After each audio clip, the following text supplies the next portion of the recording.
In efforts to not do yet another dark video on it, I am just going to do my no ums video for it's for February the 26th, 2024. I don't know when my last no ums video was.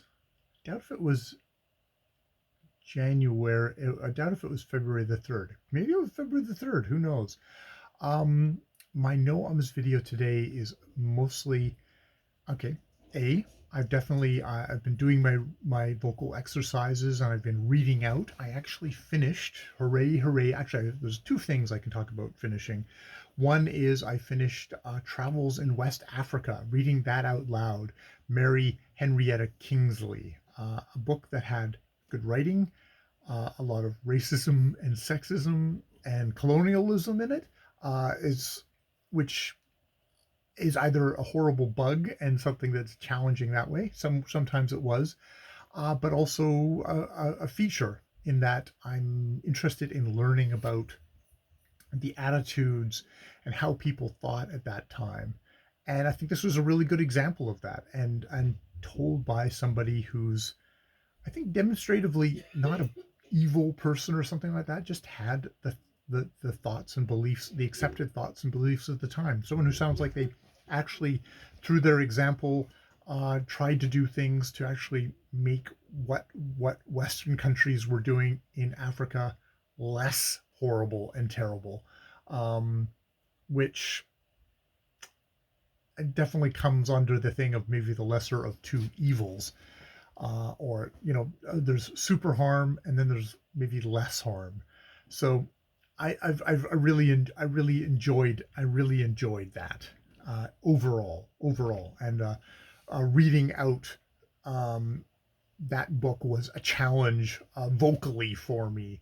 Just her sentences sometimes could, especially in the nature writing, could run smoothly, but there's other times where it's either super technical or when, to be frank, she's really kind of describing Africans in a African people in pretty shitty ways that it was also it's a challenge.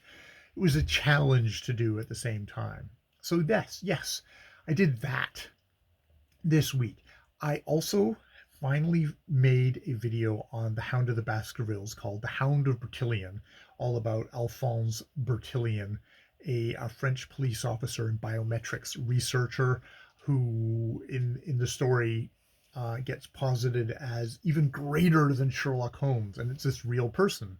And it was interesting to go into exploring this person who was somebody who gave, at best, deluded, at worst, corrupt and deliberately false evidence in the trial of Alfred Dreyfus, the Dreyfus affair.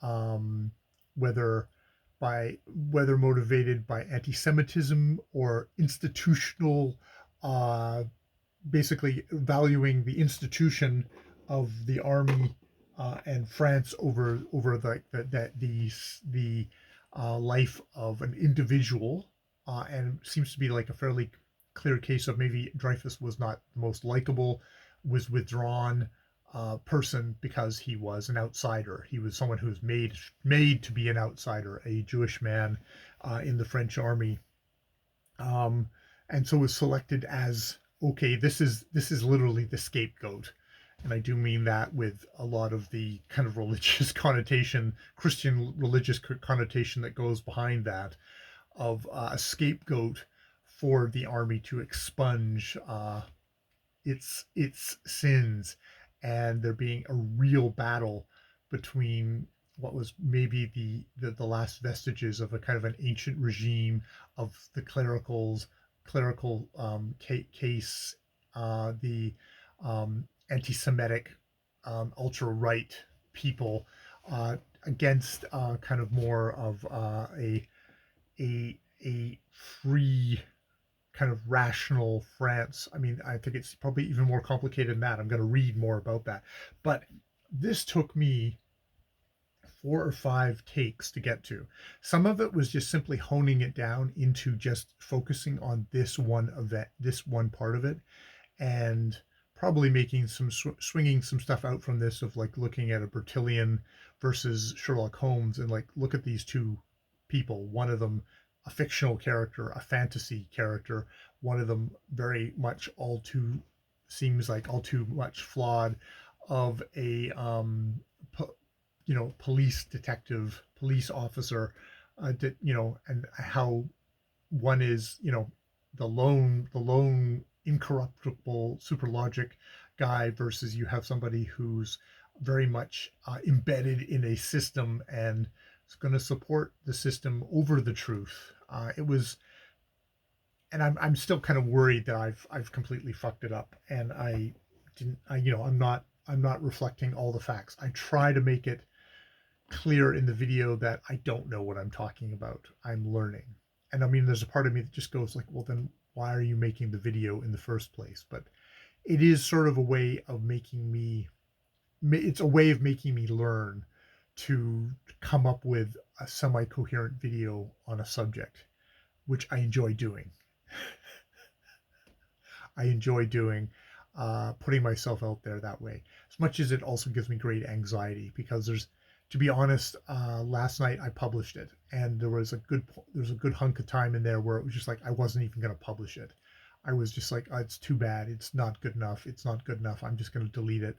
I'm not going to publish it as a as a public thing on my public channel.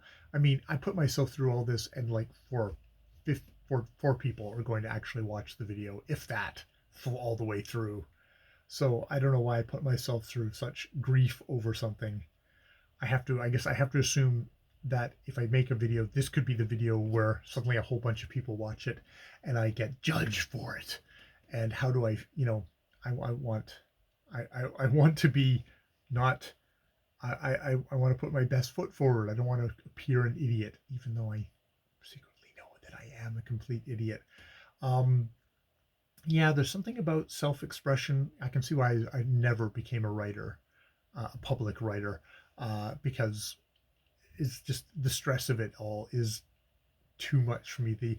The amount that it exposes my self-doubt and self-loathing and just general, just like I have no fucking idea what I'm doing is immense, and it is still there. It is still there. Um, there's a lot of ways that I'm quite fortunate that I've never been able to attract an audience. And I mean, a part of that is self-sabotage, but a part of that is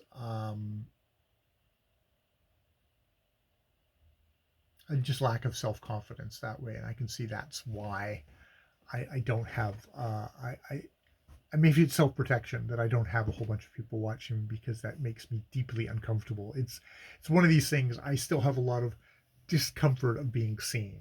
I'm much more happy being in the background, uh, burbling along on my own, than I am being out in front of people. So why do I make videos? Because there's a contradictory thing there that I have a lot. I feel like I I I want to be better at saying something about self-expression is important to me, while at the same time I don't want anyone to listen to me. That frightens me. Yeah, yeah.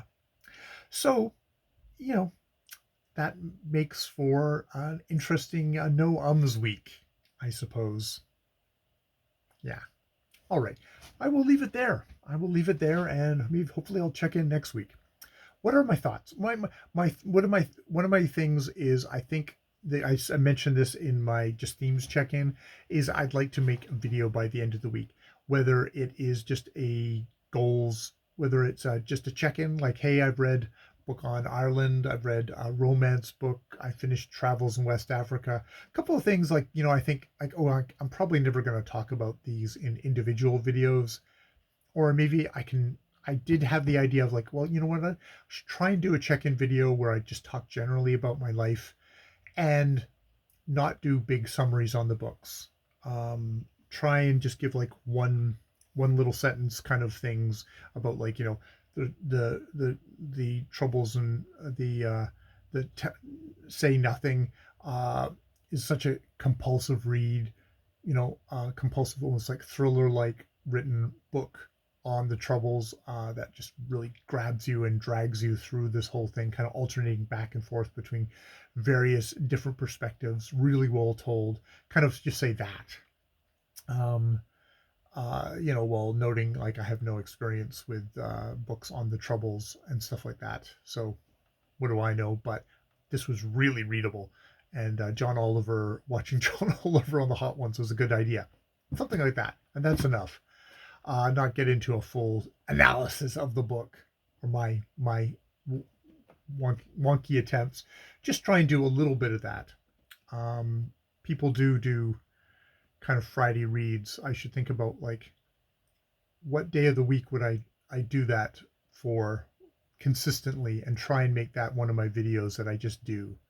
That's not a bad thought. I could re-enter BookTube if I do something like that versus and still have my weird ass little video essays that hopefully get shorter and shorter as I hone down to what I really want to say about a subject. Yeah, yeah.